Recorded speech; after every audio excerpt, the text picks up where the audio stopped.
Shalom, Kahalal, Yahweh Ba'ashim Yahushai Ba'ashim HaKakodash. Double honors to the elder apostles and elder bishops of GMS, including those who came before them that taught us this truth. Shalom and salutations to all the brothers that push the word of truth and in sincerity, the hopeful elect, tabernacle of David. All right, so let's read Matthew 17:21. Howbeit this kind goeth not out, but by prayer and fasting. All right. However, howbeit means however, right? This kind, what? This kind of what? This kind of demon. All right, so let's look at this in context.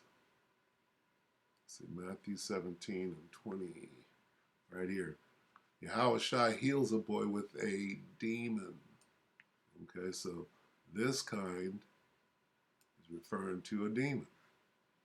We'll just read the whole passage.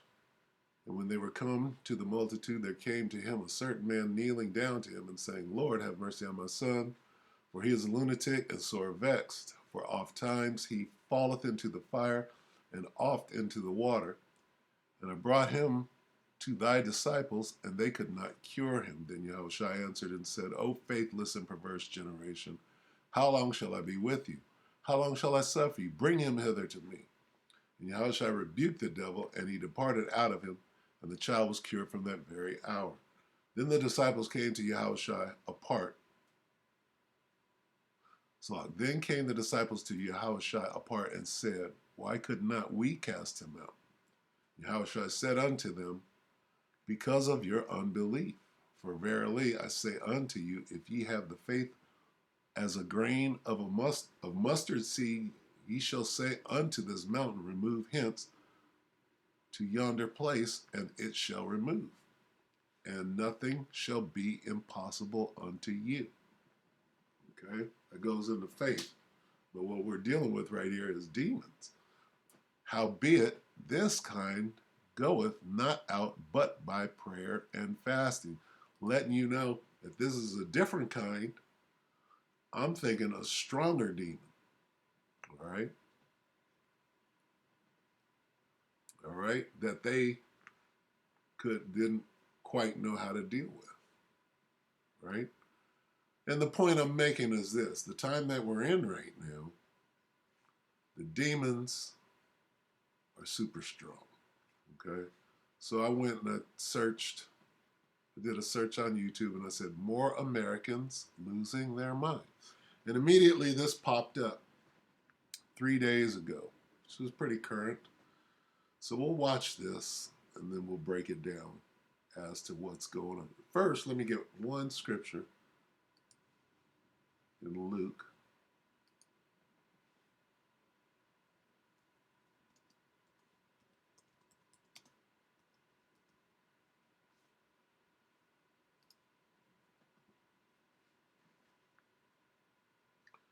This is Yahushua speaking, Luke 12:51.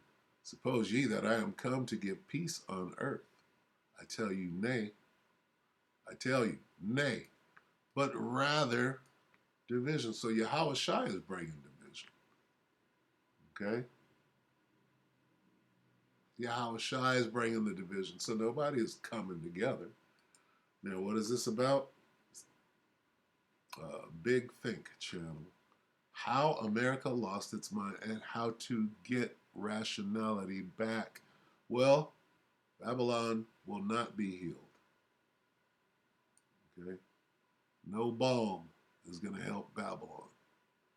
All right, by John Inazu. All right, 3 days ago. Let's listen to what he has to say. Well, if everybody, he's all, effeminate and benevolent, trying to say, if everybody just did this, we can all get along. Well, we're not in the time of that. We're in a whole different, we've been here before. No, we've never been here before. All right, so this kind of demon can only go out in a blaze of fire. Okay?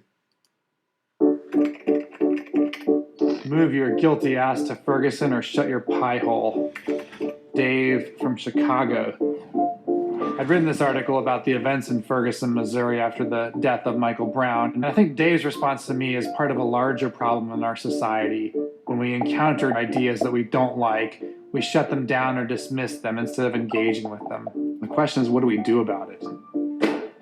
I'm John Anazu, and I'm the author of Confident Pluralism, Surviving and Thriving Through Deep Difference.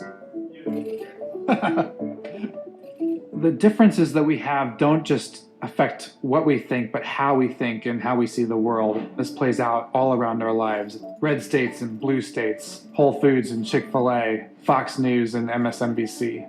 Our country faces two distinct challenges right now. The first is we're too quick to dismiss and insult other points of view. The second challenge, just as problematic, is we surround ourselves with people who think just like us and who don't actually challenge our ideas. Imagine what my own writing would look like if I only shared drafts with my mom, who thinks everything I write is gold. One of the new challenges we face today is with social media, and it's not that the news is more partisan or that we have more echo chambers. We've always had those. The challenge, I think, though, is that the volume of what we're hearing has just ratcheted up. When I was growing up, I would get the news maybe twice a day. I'd read the morning paper and I'd watch the evening news. Now I'm getting news updates every 3 minutes on my phone, and that's reinforcing what I think. That's making me angrier at the people I don't agree with, but I'm not challenging my ideas. So one of the things we need to do is put a pause on the instant updates and find the spaces where we can actually reflect. Confident pluralism is a framework for engaging across difference. Confidence doesn't mean arrogance or certainty. It means being secure enough in your own beliefs that you aren't afraid to engage with others and have them challenged. Through confidence, we can better embrace pluralism. Pluralism doesn't mean relativism or pretending like our differences don't matter. It means recognizing the reality of our deep differences and working toward common ground. One reviewer of my book suggested that it was doomed to immediate irrelevance. That's pretty much true. And I don't think that's true. I actually have some optimism that we can move forward. And one of the reasons is that we've been here before. We've long had deep differences in our country, and sometimes even against great odds, we've found a way to maintain a modest unity. So what can you and I do in our daily lives and our interactions with other people? Rather than demand acceptance, we can choose tolerance. And instead of insisting on moral certainty, we can engage others in humility. And rather than resorting to outrage, we can cultivate patience. And Esau has none of those attributes, so that ain't happening. Every one of us can choose to modulate our social media practices. We can choose to diversify our news feeds to make sure we're hearing more than one side of a story. We can choose to reach out to someone who's different than us to share a meal or a conversation. I seldom find someone who has nothing to offer me. That actually, even the people who disagree with me the most have some insight or some perspective or some bit of wisdom that's going to make me a better person, a better citizen, a better friend. And I learn best when I'm open to listening to other people. We're not always going to bridge ideological difference, but we can start to bridge relational difference, and we can start to see each other as human beings. Get smart. I don't think so. Where to start? I'm going to try to keep this as short as possible, so I'll maybe get 3. Let's get Egypt.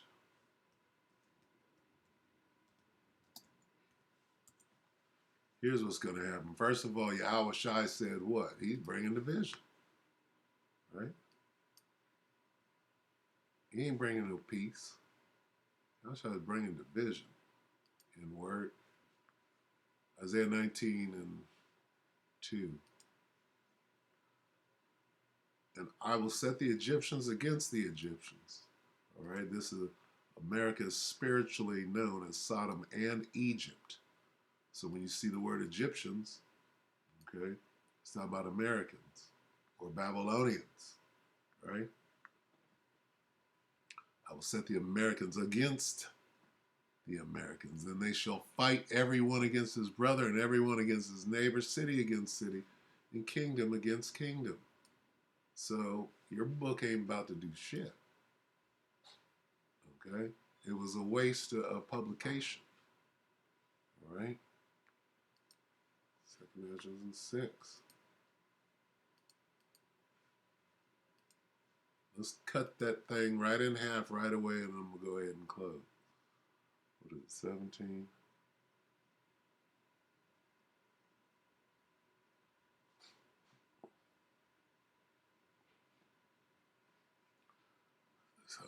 Second Ezra 6 and 23. And the trumpet shall give a sound, which when every man heareth, they shall be suddenly afraid. At that time, what time? When that trumpet sounds and everybody's scared as hell. At that time shall friends fight one against another like enemies. See, there ain't no love coming. And the earth shall stand in fear with those that dwell therein. The springs of the fountain shall stand still, and in 3 hours they shall not run. Nope. Nope. It ain't going to go down like that. It's going to go the division way. All right? Let's go with Jeremiah. What is it?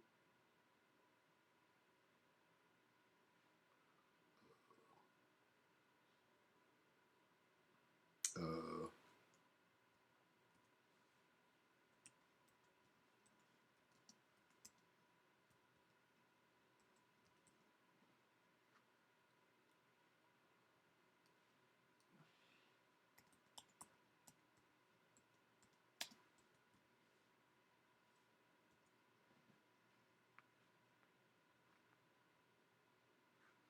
Jeremiah 30 and 7. Alas, for that day is great, so that none is like it. So when this guy says, oh, we've been there before, right? Right about here. We've been here before. We've done this. What'd he say?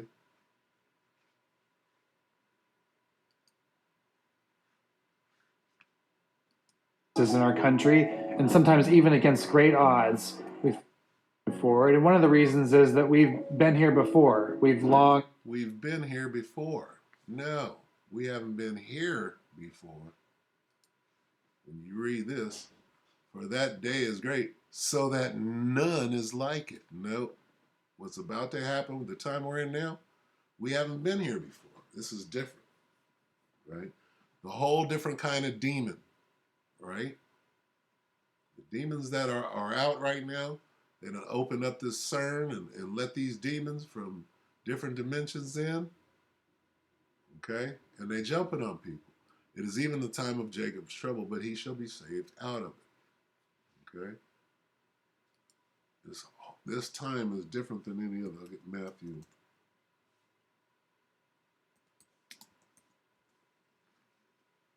And we'll quit. 21. For then, when is then? Now shall be great tribulation.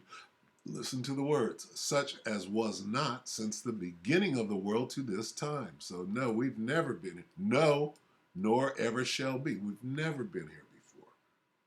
Okay, all of that little Band-Aid shit. Okay, oh, Band-Aid. This is all part of your plan. Forward. Deep differences in our country. That was a scheme to uplift women and let them be out of order. That's why we are here now. What else? This is a Band-Aid. Look at the Band-Aid. They start cheering. This nigga like, stop. Stop cheering. Stop that. All right. Now, we ain't been here before. That was all orchestrated. Okay. And Abraham Lincoln didn't free no damn slaves. Right? No, this is a whole different animal. And except those days should be short, and there should be no flesh saved. What does that mean? There should be no flesh saved. That means this devil, right, who is about to show his real horns. He ain't never did this. He's about to go all out. The all out show. All right? But for the elect's sake, those days shall be shortened. Most High got to shorten the days. This is such a different time. All right, I could go to Daniel, but we'll just close right here. All right, so with that, we hope that understand the times that we're approaching. Pray and fast. All right, stay prayed up and fast. Okay, and keep these commandments and understand the time that we're in. All right, because it ain't gonna be easy. You're gonna be tested to your brink.